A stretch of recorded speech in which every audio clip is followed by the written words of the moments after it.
Assalamu alaykum, hurmatli qarindoshlar. Din va hayot nomli suhbat programmamizning navbatdagi bölümüde vaqtning ahamiyati haqida to'xtalamiz. Programmamizning aziz mehmoni ustoz Muhammad Yusuf bo'ladi. Vaqtning ahamiyati haqida qanday tushuntirib o'tgan bo'lsa, marhamat. Bismillahirrahmanirrahim. Alhamdulillahi robbil alamin va salatu vassalamu ala ashrafil mursalin sayyidina Muhammad va ala alihi va ashabihi ajma'in. Amma ba'd. Vaqt insanın hayattaki en kıymetli neresi işgallikini hemeden bildiğimde ülümalar deydi vakit insanın ki en çok desmayisi de biz bu desmayımızın seliş arkalık ahiretlikimiz için ya dozakını ya cennetini tallaydıkemiz. Mesela bir ticaretçi desmayı selip bu dünyada bir ticaretke ziyan tarsa şundan haset çekidi şunda ama haset çekidi bırak o başka bir ticaret arkalık başka bir yerden pul tepip ya qarzi elib turib bir qanday qilib tijoratini yana mangdirib bir qancha qatam tajriba qilib qilalaydi. Ammo bizning bu umr degan narsani bir qatam qilg'il o'tganda hamda buni ya o'tna qilib olmaydi, ya bikin birib turmaydi, ya ikkinchi qayta kelmaydi. Endi bizningki shu umr degan dasmoyimiz orqali qilgan amalimizni yaxshi qilib jannatni qozona olsak şu payda tapqanımız şu, eğer muşu desmayımızın caydı kullanılmay, biz ahirette ziyan tassak, onundan çok ziyan yok, onu tasavvur kılgı olmaydı, ama mümkün emas, ama o başka nesini qaziga ağıl olgan bilen, onu ya qaziga ömür ütep ketken vakitte qaziga ağıl olmagan diken, bu puşaymanlık muşu dünyada ne çıkartım buldu, puşayman muşu dünyaya bağıçılar başlap, ahiretke bağan diken devam kıtkan bayan puşayman hamdir.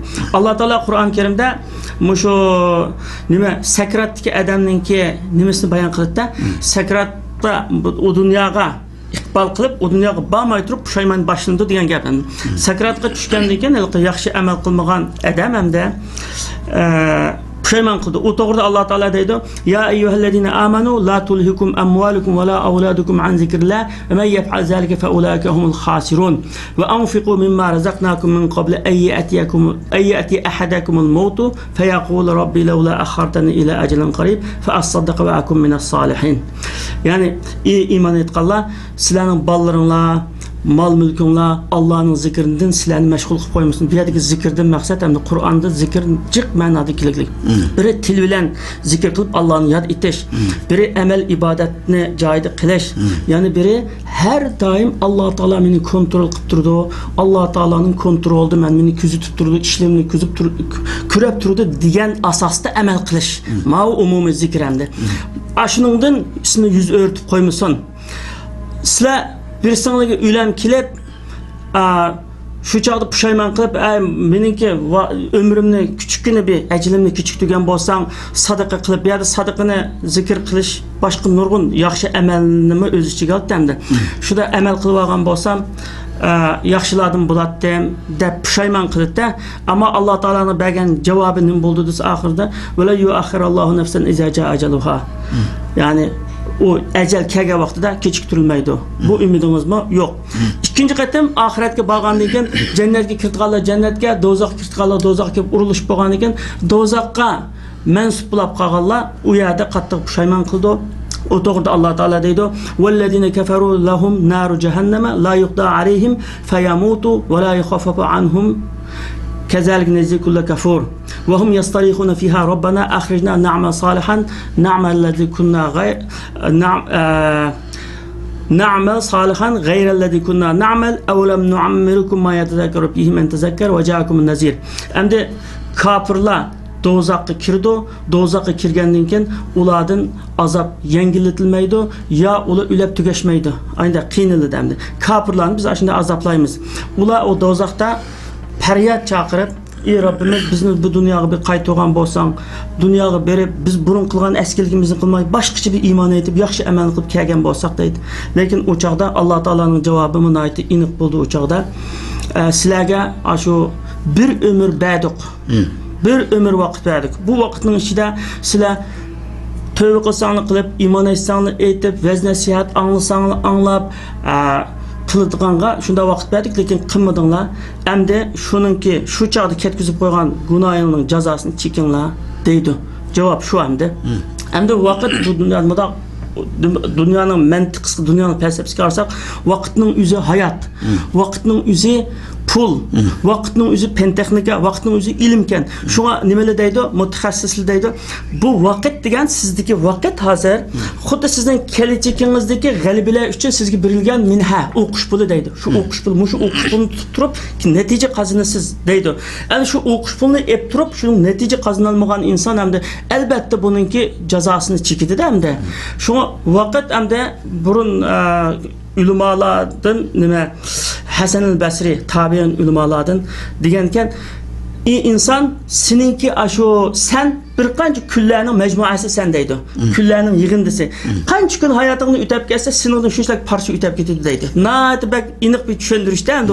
Demak, insonning bu vaqtning o'zi vaqt degan inson demak, vaqt degan hayot demak endi. Endi vaqtingni bakaga birib qo'yding, endi uni pulingni masalan pulingni zoya ketib qolsa-mu masalan keyin ishlab topqili bo'ldi-da endi uni o'zingni qo'piralaysan endi. Ammo vaqting ketib qoldimi, yo u qaytirib akagilum, yo pulga setib og'il olmaydi yoki o'tnag'il olmaydi, ashunda bir ziyonning ustiga ziyonliq endi. Vaqt shunda qimmatlik turib, afsus, nihoyat yaxshi deb taniydigan nurg'ulgan kishilar hayoti dunyo beraman haram mal yemaydi, haram bino o'g'ilmaydi. Afsus bir-birining vaqtini o'g'laydi endi. Bu vaqtda bir tavsiya bor. Masalan hamda bu dunyo qiziqchilikcha, bu qiziq ish hamda. Kishiningki bir tin pulni evagan odam, bir tin pulga xiyonat qilgan odam xiyonatchi, bir tin pulni evagan odam o'g'ri endi. Ammo kishining vaqtini shunda oladiki, kishining vaqtini oladi, vaqtini o'g'irlaydi, uni hech kim o'g'ri demaydi. Amaliyotda o kimning pulisini bir kim o'g'ri evagan bo'lsa, u o'g'ridan uni qaytirib og'il bo'ldi. Qaytirib og'il bo'lmagan taqdirda u odam ishga topalaydi, hamda asli kaltigil bo'ldi. Ammo sening umringni aldı, vaqtingni bir 2 soat vaqtingni aldı, ya bir kun vaqtingni aldı, ishning qimmatli vaqtingni aldı. Undan keyin uni har qancha o'zri aytsama, o kamaydi, yo u qaytirib bir vaqtni sening umringga yoki 2 soatni qo'shib qo'yamaydi. Shuning bilan hamda biz, ya'ni shunday bir kishilarda, shunday bir tushuncha borki, bular islom dunyosida vaqt degan shunday suda ketib bordi, bu vaqtning qadrini faqat bilmaydi. Pul molning qadrini shuncha bilamiz, pul molga kelganda nihoyat bak uyanib ko'zimiz uchuq. Ammo vaqtga kelgan chaqda, umranga kelgan chaqda buningga shunday ko'zimizni yumamiz hamda. Endi masalan vaqt shunday muhimki, ba'zi bir kasalliklar 1 minutlik kechikib qolish bilan o'lib ketadi. Ba'zi bir shirkatlar 1 minutlik binasi kechikib qolish bilan iflos tugab ketadi.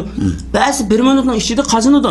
Minut, soniya, soat degan shunchalik muhim insonning hayotida. Ham biz o'sha 1 soatlik, 1 minutlik yaxshi bir amal, Alloh taoloni rozi qilgan, Alloh taoloni mamnun qilgan yaxshi bir amalimiz bilan arshi Allohga ko'tarilaymiz masalan. Shu 1 minut yoki 1 soatlik bir xatonimiz bilan do'zaxga ketamiz. Vaqt degan shunchalik bak ashunda nima narsamda. Hamda vaqt shunchalik bak muhim bo'lsa-mu, nurg'un odam chiqib g'aflatda ashunda uning qadrini bilmay ashunda qilib yashaydi bu dunyoda. Endi vaqtni eng zoya qilgan bugungi kunda hammalarda internet, telefonlar o'tirib chiqdi. Bu texnik vaqtlarimizni o'g'irlaydi. Alloh azza va jalla hammalarni shu vaqtni qadrlaydigan solih yaxshi kishilardan qilsin. Hurmatli qarindoshlar, vaqt munosabati bilan programmamizni burada oxirlashtiramiz. Keyingi bölümlerde qayta uchrash umidi bilan har biringlardan xo'shlashamiz. Xayr va salomat bo'linglar. Vassalomu alaykum va rahmatullohi va barakatuh.